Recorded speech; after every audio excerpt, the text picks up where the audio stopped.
Surrounded by the deep blue Pacific Ocean, many regard Hawaii as a tropical paradise, where the ocean is appreciated for its beauty, recreational opportunities, and as a source of food for the community. Our daily wind-produced waves crashing against bluffs and lapping on beaches creates incredible aquatic displays that residents and visitors never tire of viewing or photographing.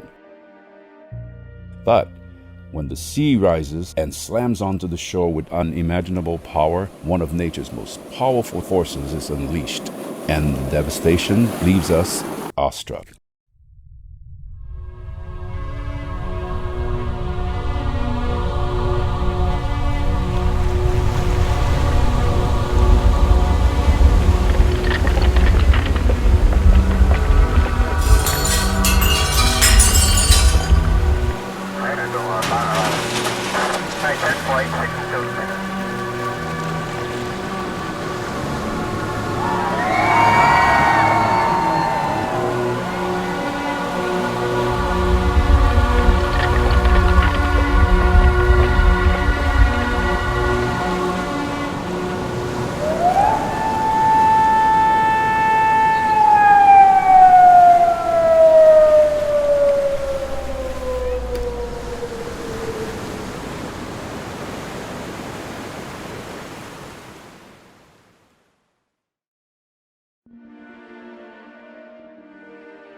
Located in the center of the Pacific Ocean, Hawaii is the most isolated population center on Earth, surrounded by the Ring of Fire where the ocean meets the continents. Earthquakes occur because of the planet's moving plates. Hawaii sits on the Pacific Plate, which moves 3 to 4 inches per year towards the Aleutian Islands. When one plate moves under another one, it creates tremendous stress and causes the plate to rebound upward or downward, displacing a huge volume of water. The process called subduction is the main cause of tsunamis. My name's Gerard Fryer. I'm senior geophysicist at the Pacific Tsunami Warning Center, so I'm one of the people responsible for issuing tsunami warnings. Basically what we're doing, we're spending our time looking for earthquakes, because earthquakes generate by far the greatest number of tsunamis. All the Hawaiian Islands are at risk for tsunamis all the time. And by far the greatest risk, the commonest, is going to be a tsunami coming at you from across the ocean. The Big Island also has its own earthquakes. And it had the two notable ones, 1975, the Kalapana earthquake, which we now know was a magnitude 7.7, and the Ka'u earthquake of 1868, which we now know is about a 7.9. Both of those generated tsunamis that were especially severe on the Puna and Ka'u coast. We could conceivably have an earthquake like that on the Kona side, and that would be bad news not just for the Big Island but also for the rest of the state, because the tsunami would sweep up the islands. That's not a very high probability. By far the likeliest location for a big tsunami generating earthquake in the Big Island is either the south flank of Kilauea or the southeast flank of Mauna Loa, so somewhere along the Puna Ka'u coast. In addition to being vulnerable due to the position of the Pacific Ocean, Hilo on the Big Island of Hawaii has suffered extensive loss of lives and destruction because of the characteristics of Hilo Bay. The bay is shallower in the middle than on the immediate adjacent sides, producing a refractive effect and focusing the energy on Hilo. Another factor that has contributed to this loss of life and property in the past is that Hilo used to be a seaport town, built right down to the water's edge. It was these oceanfront properties that took the brunt of the force. The Bayfront Business District was utterly devastated by the 1946 tsunami. The town's neat appearance was transformed into a surreal landscape with jumbles of buildings off their foundations, splintered wood everywhere, enormous boulders dropped where the waves left them, goods and implements strewn everywhere.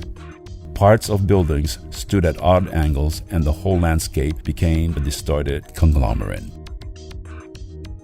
The compelling stories of tsunami survivors reveal the cultural development of Hawaii. Importantly, these stories provide a connection with the past and, together with scientific information, educate people about this powerful force of nature.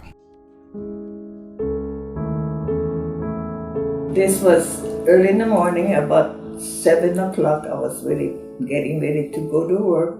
Then I hear this car running up and down the street, tooting his horn and yelling, tidal wave, tidal wave. I'm thinking, oh yeah, tidal wave, April Fool, that's April Fools. I put on my radio, then I heard about the tidal wave coming into Hilo. When I went downtown, my work was downtown, then I could see all that commotion downtown, tidal wave had hit and the buildings were gone, and I could see the trucks going by with dead bodies and taking them up to the hospital to be identified. There was a town, Shimachi town, right by the river, Bayfront. My lady friend lived upstairs of Shimachi. There was a row of stores and buildings, and she lived upstairs. And downstairs were some stores. And my lady friend lived there, but she had gone off to work, so she left her baby with her mother. Her mother, she lived in that house, right sea level. And that house was taken by the tidal wave, but she got out. She ran across the bridge, and the wave caught her with the baby in her arms. And they found her in Hilo River with the baby tightly held in her arms.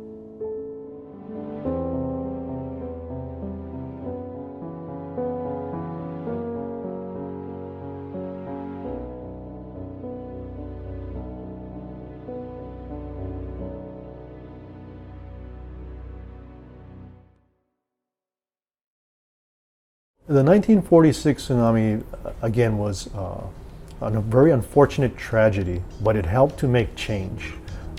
Back then, when that particular event occurred, one of the first points at which maybe detection could have occurred off the coast of Alaska and the Aleutians, it was almost immediately inundated, which then prevented them from warning other communities.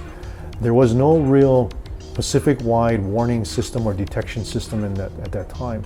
So as the waves were approaching Hawaii, there was no indication to the community. There was a very unsuspecting community here in Hawaii, not knowing what that threat was.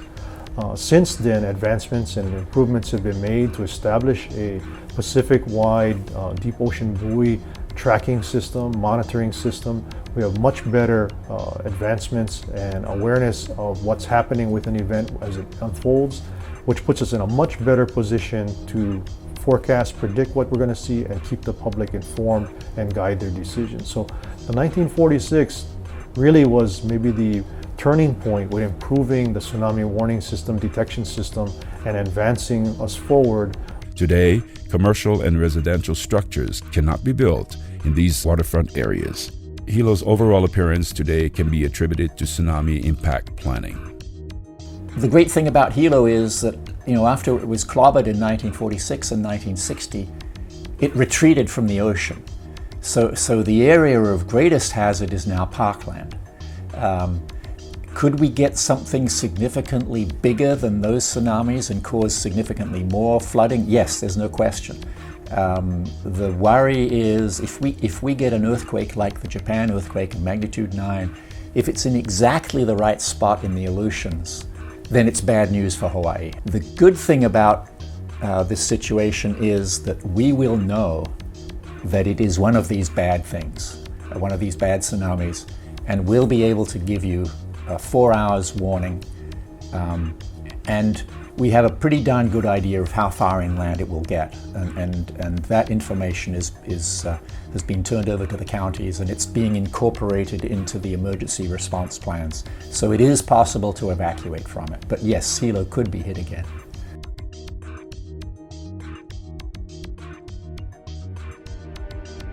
The goals of the Pacific Tsunami Museum are to prevent loss of lives in tsunami events by promoting public tsunami education and to preserve the social and cultural history of Hawaii. The museum also serves as a living memorial to those who lost their lives in past tsunamis. The museum opened its doors to the public in 1998. The museum has expanded and enriched its exhibit to capture both the human stories and provide the scientific explanations of the tsunami events portrayed in keeping with its mission. And continue today with the docents and others who contribute to Pacific Tsunami Museum's visitor services and growth. I'm Mildred Uchima, and I live in Hilo. I have lived in Hilo all my life. Not only that, I have been a docent at the Pacific Tsunami Museum for over 20 years. And I really enjoy visiting many people who come from all over the world, not to mention the Kama'ainas who come, and the school children from all over the islands. The Pacific Tsunami Museum is a one-of-a-kind museum in the fact that it deals with disaster. Some people might say, oh, it's such a gruesome place, but our main purpose is so that there will be no death involved with tsunami. As long as you learn to run away, take care of yourself, and don't go to the ocean when you see it acting funny. Nature provides warning signs that everyone should be aware of. If you see a marked recession of the ocean, hear a roaring sound coming from the sea, or feel a strong earthquake while at the seashore, head to the higher ground immediately. If you hear the warning sirens sounding, turn on a media source to find out what has happened and how long you have to evacuate. Know whether you live or work in an evacuation zone by checking the front page of your phone book or visiting the museum's webpage and using the map tool to enter your address. It is not a matter of if, but when the next tsunami will strike our shores. Be aware, be prepared, be safe, and visit the museum to learn more.